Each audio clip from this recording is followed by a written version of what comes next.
No complaints, man. Blessed here in St. Louis. Resting and hydrating, getting ready for the show tomorrow night. So how many shows has it been so far? City We Winery? did four so far. We did two in Atlanta the same night, which was different because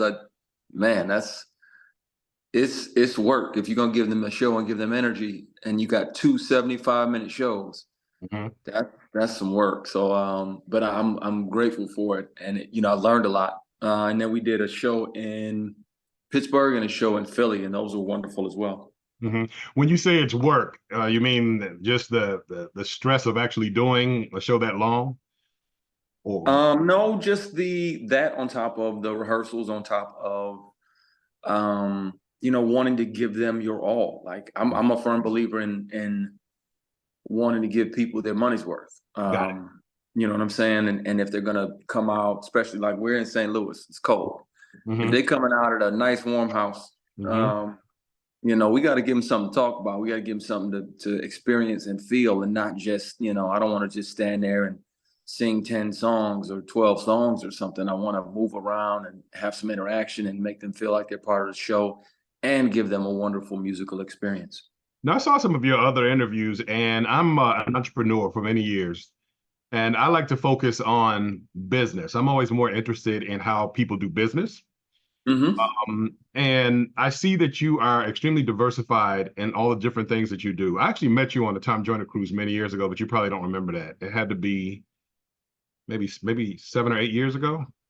Probably. I haven't been back, but I want to. Actually, I'm trying to reach out to them now to see, because I want to go back and perform now. I've been a guest on a couple of them, um, and saw some of the great performances. Guy and John B. and I think Eric Benet and Kenny Lattimore. I want to go. I want to do that. And plus, the cruise was classy and wonderful. Tom Joyner he's always going to do it right. So I hope I get to go back this coming spring and maybe do a couple shows. That'd be fun. That would be good. So tell me, first thing I want to ask you about is Flint, Michigan. Yes, sir. What was I'm from Buffalo, and Flint, from what I understood, makes Buffalo look like LA. Um, Buffalo's got Buffalo looks and feels in certain pockets like Flint, but Uh, Flint is a little more country, but yeah. the people are beautiful. It's hella melanated. And the city raised me. I became a man there. I found my family, my second adoption there. That was incredible. That helped change and save my life probably. And yeah, it just really shaped me because you got to grind in Flint, and it's nothing comes easy. So I'm grateful for that. Hmm. So what helped you to make up your mind to be successful, especially growing up in an environment where you have so many opportunities to go the other way? Was this Um, something I, that you go ahead? no, I was just saying. I think the grind of it. You learn. You can't teach certain talents. Certain things are God given. Mhm. If you have a yearning or longing for something, and you have some talent in that space, you can build upon that. But therein lies the grind Mhm. and the work ethic and the hustle. And in a city like Flint and a lot of other cities in the country, they're grind cities. They're blue collar cities, where people just want to work hard, go home, enjoy their time, save up and go to a concert, save up and take a trip, get some good presents for Christmas for the kids and for the family members, or for their wife or husband, or whatever the situation is. And Flint's like that. It's just a blue collar city where you grind and work. All those big automotive companies and stuff like that. I used to want to try to get into GMC truck and bus, and I thought maybe that might be my future. Wanted to work a good job, make some good money, good legal money. But getting out of college, and then you start to realize there's other things out there. Like, I could potentially make a decent living at being a creative and acting and singing, and you got to be brave enough to lean into it, do the work, study, take the classes, and then trust God to do the rest. What was the first professional thing that you did? Some commercials in theater in Michigan back in the day around like 98, 99. geez, 25 years ago. Hmm. Hmm. um, seeing yourself on TV in a commercial, that's kind of cool because it didn't go to my head. It went to my heart. I was like, yo, this is crazy. Yeah. But I can, this is possible. Like I can do this, And then the people treat you differently because I actually did a commercial when I was like 15 in Buffalo, and it's like it was a very different atmosphere after that. You Yeah, know, they think some people think that because you're on TV, you're automatically a multimillionaire or right, right. whatever. Hmm. That's not the case. That's Yeah. not the case. It's a blessing, that each commercial is a blessing. You might make $1,000 a day on a commercial or more, plus the residual. It's a wonderful blessing. And by the time you forgot that you actually shot the commercial, then the residual checks start coming in. You like, whoa, wait a Yeah. minute. Yeah. So it does change things, but only a little, and mostly for other people. So were you approached to do commercials, or did you actually seek them out on your own? Well, back then I was modeling. I was doing like calendar. I was putting together my own calendars and all of that. Oh. I had the really long John the Baptist, Jesus hair, like really long hair. Hmm. Um, I looked a little like my mom with that hair because she was Native American and French. Hmm.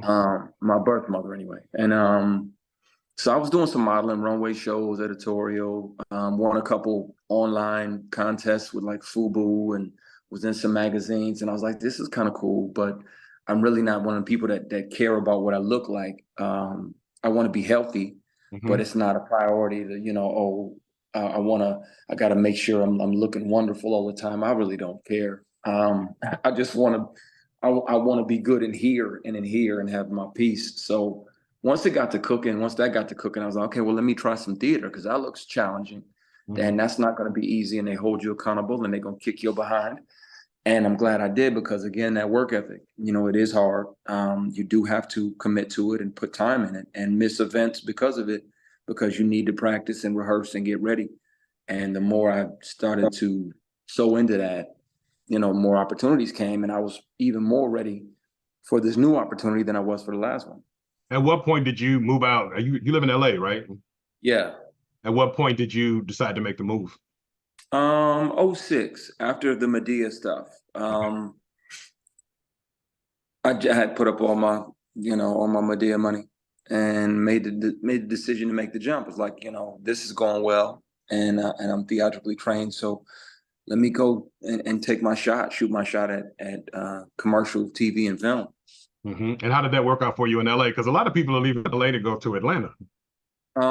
It was scary. It was Mhm. slow. Yeah. I almost gave up. Because work wasn't, coming in fast enough and you start burning through your savings and Right. but I'm a hustler. So, you figure it out, man. I was doing background for 3 or 4 days out of the week for months and months and months. But, people were like, yo, you were just the lead in Medea play that toured the country and made $1 million. The play made $1 million a week or so, and you were la la la. That's what people thinking. And that part is true. They were doing good financially, very, very well. But being background, it taught me to be around the cameras and Hmm. get comfortable with the cameras being around you and, working second team like the stand-ins or, doing background. I was in Britney Spears videos and Nelly video, just any commercial, just any Party City commercials. I was just, if it was $135 a day, Right. 3, 4 days a week, 4 weeks out the month, Hmm. I just made my rent doing background work and I'm still getting a little bit better every day at my craft. So I didn't think it was a step back. I thought it was like a pivot. Hmm. So, as far as like you wrote a couple of books, how did that Uh-huh. come about? We were filming a project that I co-produced, The Man in 3B.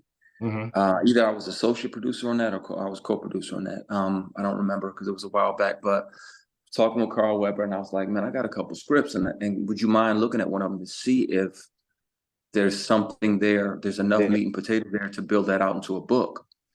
Because I had been shopping it for like 4 or 5 years and people weren't getting it. And I figured you know, if you got a really good script and it's already a book out there that's making noise and getting buzz, that's going to be tough for some network or studio to say no to, because it's, you know, it's just multi-platform buzz and excitement about this thing.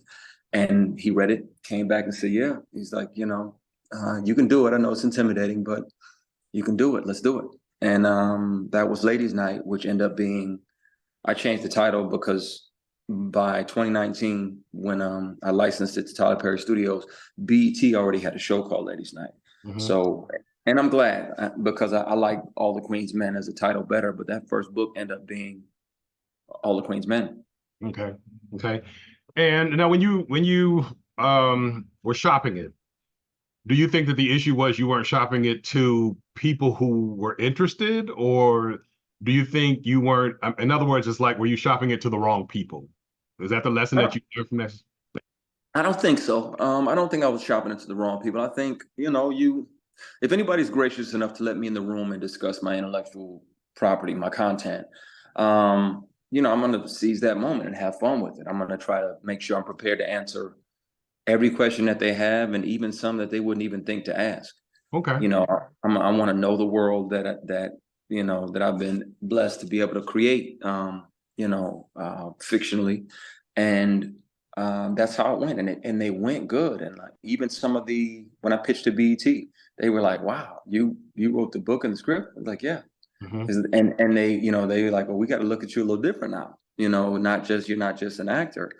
And I respect that and appreciated it, but I think it ended up where it was supposed to be. But it got optioned once by a major studio, and they had it for 18 months and they never moved on it. I rewrote it like 4 or 5 times while it was there, and then I got it back because once the time lapsed, and then a casino in Vegas optioned it for about 6 or 9 months, and they never did anything. And I think actually that casino kind of looked at mine, wrote one of their own, and I got mine back, and they put something else similar up. What I'm That's thinking fine. of? Is this what I'm thinking of? The Magic Mike thing, or? It's not that one, but it's something similar.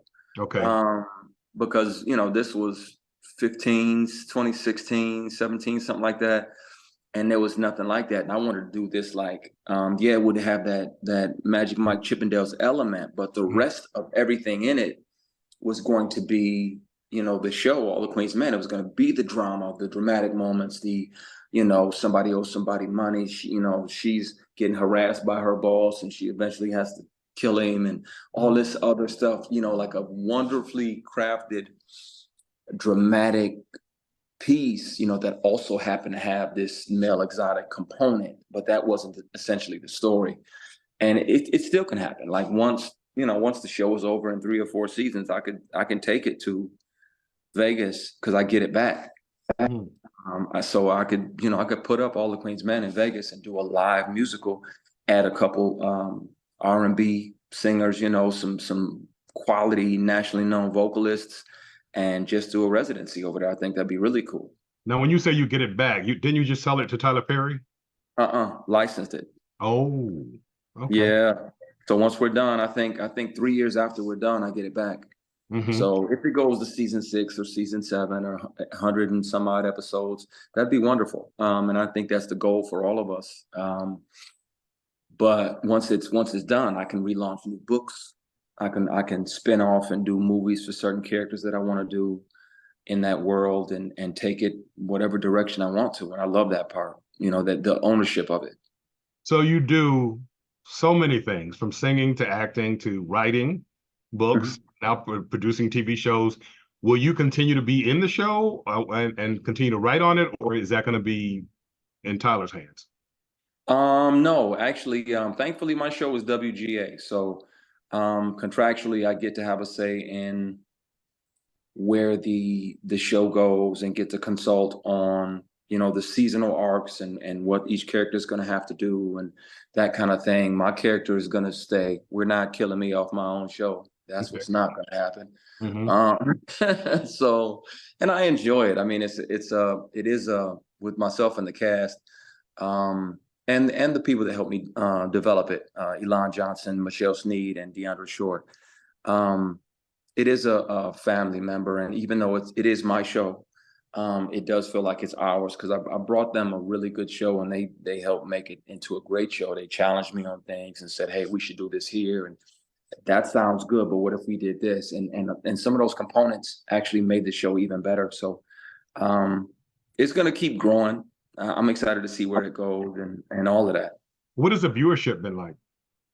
That's a good question because I don't know how many subscribers BET Plus has, Okay. but when seasons first dropped, they drop on BET streaming, and then I know there's 2 or 3 million subscribers over there, and then they do an edited version and then play like that. The first season has already aired on BET, and I think the second season is about to drop on BET, and the first season is now on VH1.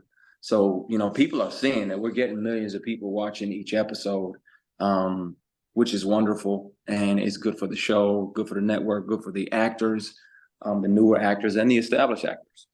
So where did you get the idea to diversify your skill sets? I mean, because a lot of people, they'll do one thing and they do it well and they stick with it. But I was going to say, you do so many different things. Where did you get the idea to say, I better, or maybe I should do as many things as possible to make sure ... So in other words, what's your purpose for doing so many things? To avoid regret is one of them. I would much rather try and it just be okay than not try and wish, and wonder like what it could have been. I've done that before. I tell a story often back in college 20 some years ago. I drew the Bentley SUV and I never told anybody, never showed anybody because I thought they'd laugh at me. And what came out in 2018 or 2017? The Bentley SUV. And that's an expensive lesson. They didn't steal my idea. God gave that idea to somebody else and they actually moved on it. And lessons like that taught me that, it's better to present the most polished, most prepared and informed version of whatever vision I have for something and try it. And if it doesn't go, it doesn't go. But I don't feel like God gives us these great ideas for no reason. I feel like, he's kind of checking to see if you're going to man up, put the work in and do everything within my power and then trust him to do the things that I can't do. And then just getting a little more brave about those things because I love the creative process. I started writing a movie on the plane today. And it might be my new favorite film that I've ever written. I'm probably 10 films in, and it might be my new favorite one because it's way out of pocket. I've never seen anything like it, and it's exciting. So an ideal hit me, and the hard part is for everybody, not just me. I'm sure it's the execution because it can be intimidating to write a movie. Where do you want to see yourself in the next few years from everything you're working on? Because what are those things you have to, or I would think you like the most? Do you have any favorites out of the things that you do, or do you enjoy just doing everything? I don't want to be a master of everything. And I don't want to be mediocre at like 12 different things. I'll always do music. I'm hoping musically, definitely going to do another album for sure because people are loving this one and I'm excited about that. That's a blessing. And it was scary to step away from, being an actor for 20, 25 years. And then I'm brand new over here again in this musical space, learning the game. And that's where, having good mentors and, putting a good team together to help you learn this world over here. But now that I have music out that is reputable, hopefully I'll be able to write with and write for some of my favorite artists musically, because I've been writing songs since I was 12. So I got 500 or 600 songs in my phone. And when God comes and gets me in 40 years, I don't want to have all those songs in there. I don't want to die with that. You know what I mean? I want those songs to go around the world, and that way they're not just my songs anymore, but they're, me and Bruno Mars may take a song of mine around the world, or Anderson .Paak or Usher or Chris Brown or some of the female artists. They're wonderful. So musically, that's where I want to go. Content creation wise, I want to keep doing that. I want to keep building these shows. I have about 5 or 6 more, 7 or 8 more shows, a couple unscripted, and then the other 6 are scripted, because I love the opportunity that it provides for other people. Like every time a show goes into production on All Queens Men, that's 150 or 200 jobs that are created. Mm-hmm. That's 150 or 200 people that get to take a check home while they chase their dream and live their dream and build their resume. And that's definitely one of my favorite parts. So I see leaning into this. I'm not going to, start doing a whole bunch of other stuff, but the ones that these passions that I fell in love with so far, I'm gonna stay faithful and true to them. I'm trying to think of this one show that you were in, and I remember Kenya. Is it Kenya? From Real Housewives was in it. I think it was the last couple of years. I know what you're talking about. Was it And it had, I think, what's her name was in it too. I don't know why I can't think of it now. You can't think of it, so I feel better. I can see the scenes though. I remember the scenes we shot. It was Saints and Sinners. Exactly. We shot that in Atlanta. Yeah. You were excellent in that. I was Thank you. pleasantly surprised because when I saw you on the crew, just kind of jumping around, having a good time. But I mean, when I saw your acting, I was like, this guy's really good. He's very talented, Thank and you, that was brother. a great show as well.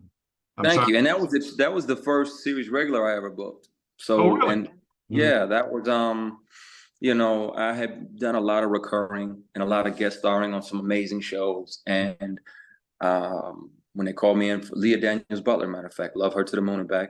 She always allows me to come in and fight for a role. She don't never give you nothing. Mhm. You got to earn it, and I respect her for that. But she'll call in and she'll be like, hey, or she'll have her person contact my, bring Christian in. I want to see what he does with this. And I love that opportunity. That's all I need. Now let me put the work in so I can go in there and knock their damn socks off. Mm-hmm. Before we get to the music, I'm going to ask you one more question. How exactly is streaming different from regular TV? Because I've noticed a lot of shows only last like 2 or 3 seasons, and it seems like they could go on much longer. It depends. If they're getting the numbers, if they're getting the viewership numbers, they can go. Like I've seen some go 4, 5, 6 seasons. I've also seen a lot of streaming companies go back and get hits and bring them to streaming. And let's say maybe they were pretty good over here, but like let's say All Rise, our 3rd season just ended last Saturday. And it did well. It did well on OWN, but once it got to Hulu, maybe only, I don't know how many millions of people have OWN in the world, but I know more people probably have Hulu. So now you have a bigger viewing audience, and now the show is brand new to some people. To a lot of people, they're like, "Hey man, what is this All Rise thing? They got a fine black judge, and she married to a black man. They got a beautiful little baby, and it's all kind of drama and legal stuff. And he's an FBI agent. They're finding it for the first time. Our show, The Family Business, literally just hit Netflix, and I was blessed to be an associate and co-producer on that show as well, and be in it. So the first 4 seasons hit, and we're about to start filming the 5th season. So for the 2 or 3 million people that saw The Family Business on BET every episode, that's amazing. But for the 400 million homes that have Netflix worldwide, that's a brand new show to them. Is this the one with Yolanda Adams? No, that's something else. I'm not in that show. I've heard about that, and I love her. I love her voices. Good Lord, in her face. But no, this is The Family Business. It's Ernie Hudson, Valerie Pettiford, myself, Miguel Nunez, Lisa Ray. The cast is bananas. Darren Good Henson. It's just super melanated and super wonderful. So most of these shows, are they done in Atlanta?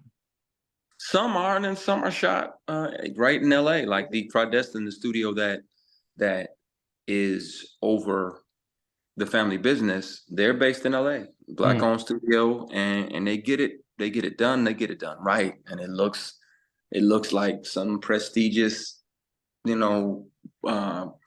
studio that's been around for 80 years did it, and they're just crushing it. So I love that part too. So actually, I have one more question. So when you do a show like, say, for example, Saints and Sinners was done in Atlanta, correct? Mm-hmm. You have to like move there for the whole, I mean, is it unpredictable how long you have to stay there because you don't know if they're going to keep picking up seasons, or and does that prevent you from getting extra work? How does that work out? Do you go back and forth? Usually the unit production manager or the showrunner on that show will coordinate with whatever other shows that I'm on. Mm-hmm. And they'll say, okay, well, we need Christian for, between the 11th and the 22nd. And they're like, okay, perfect, because we need him from the 24th until the 2nd of next month. And they'll do the balancing act, and they're gracious enough to make it work. So between them figuring it out and God orchestrating all of that other stuff, it works. But in relation to Saints and Sinners, you might be in Atlanta for 3 months, 4 months, shooting the season. Because each episode is shot, I think we shot each episode in like 6 business days. So Monday through Friday, and then the next Monday, that's 6 days, we shot an episode. Boom. Something like that. So you can get in Atlanta and get back out and get back home and, jump on whatever other amazing projects that you're blessed to be doing. How important is it for you to be on top of your business as far as your money is concerned? It's have you learned any hard lessons about that, or have you just always been on top of your income and new things that you want to do and how much you should be making and things like that? You learn as you go, but I will say this, once you have a set rate, you kind of have to, there are times where you have to pass on something that might be a great check, Mm-hmm. but if it doesn't intrigue you and just encapsulate everything creative in you and just fill you with excitement or thrill you, or if it's not moving you forward or challenging you the way that I think it should be, then you may have to pass on it, even if the check is great. Because I don't want to be that guy either, just doing stuff for checks. Because earlier on, when the work was slow, there was a project or two that I didn't love, but it was like, okay, you only need me for 2 weeks and I'm getting paid how much? Okay, work is slow. All right, God, I'm gonna go ahead and take this. Mm-hmm. And thankfully now I don't have to do that anymore. Got it. All right, so getting to the music. Under That Veil is top 30 at radio. Hey. Have you been doing like a little radio tour since you've been? I mean, when you go to these different cities for City Winery, do you stop by the stations? Definitely. You're gonna try to do some stuff tomorrow with the morning news, and then their R&B station here in St. Louis and try to go do the same thing in Chicago when we get there Tuesday morning. So that's what I've definitely been trying to do that, because I grew up on radio, so I value radio. Streaming is cool, it's important, but radio raised me. So I definitely want to show that appreciation, show that love, return the love that they're giving, and yeah, man, radio makes the world go around still. So absolutely. So you're doing a show. What time does your show usually end at night? If it starts at 7:30, we're done by 9, and then there's a meet and greet. Or we're done by 8:45 or 9, and then there's a meet and greet afterwards. Take pictures with the supporters and the fans and everything, and that's always wonderful. So it's nothing about it is terrible. It's a dream come true, man. I wanted to do this since I was a kid. I thought it was going to be music first. Mm-hmm. Now, there's a trend for a lot of artists, and when they take pictures with the fans, they actually charge them. What do you think of that? I've paid. I went to Vegas for a couple artists and did the meet and greet and paid an exorbitant amount because I wanted to get back there and say, hey, brother, I've demoed some songs for you. Who do I talk to get them to you? Mm-hmm. And it worked. I got a chance to submit the music. So for me, that makes sense. If they're going to, after giving you everything for an hour and a half, if they're going to take, another half an hour and, take 3, 4, 5 selfies and pictures with you and give you a church hug and a flower or something, I'm not against it as long as it's not, ridiculously expensive. If it's a little something, then that's one thing. But if it's just out of order, I can't condone that. I won't be doing that. Mm-hmm. Okay, so what is you got Under That Veil out, and you're getting a good response from radio. We're running out of time, unfortunately, so I have to make this quick. what is your goal for the album? What do you want to do as far as continuing to promote that? Because you got so much on your plate. Will you actually have time to do that as well as all your acting? And Absolutely. Thankfully, most of the music shows happen on the weekends, and union wise, we don't really film on the weekends like that. So it works out. I can kind of pick and choose my dates, and then, like, let's say I get on a tour somewhere, we do the same thing that we did with the TV shows. We schedule around whatever tour dates I have. I show up prepared, punctual, off book, know my stuff, kick butt, and go on about my business. So I think if you honor both of the blessings, they'll bless you back. If you take them for granted and just kind of coast and mail it in, then it's not going to bless you. So I'm gonna honor this thing. I'm literally, when we get off, I got one more interview, and then I'm gonna do some vocal drills, go through the show for tomorrow, sing those songs out, and just do the work. okay. Is there anything else you wanted to add? Like I said, I wanted to talk to you more about the business aspect. I know a lot of people talk to you about the music. I know that's important. And I'm going to post your music as well. But I'm just always interested in how Black men especially do business in Hollywood. And in the Definitely. And I appreciate that. And I think we need to put more emphasis on that, because the ownership thing, understanding, don't sell it off, Right. put a caveat in there that you get it back. Things like that, that if they take any of your characters and write them into another show, they got to pay you for that. Just knowing the business aspects of it. And when I am in a position to have my own all-out production company, I'll know how to treat people and how not to treat them. I'll know how to move in these spaces. And I can help launch, some, the next me and the next Angela Bassett and the next this person and that person, and help set them up to go even farther than I've been blessed to. How inspirational has Tyler Perry been to you? I just saw his movie the other day, Maxine's Baby. How inspirational? I mean, I know you did some Medea plays. How inspirational has he been to you? Have you been able to actually connect with him on a business level? Well, yeah, I mean, other than we're both executive producers on my show. So at this point, it's funny, I haven't worked for him since the last play, What's Done in the Dark, which was 2008. Now we're working together on my show. So it's interesting because things come full circle. Had I sat stagnant and didn't continue to educate myself and didn't take chances creatively and write things, I wouldn't have had a show to pitch to him, to license to him. Right.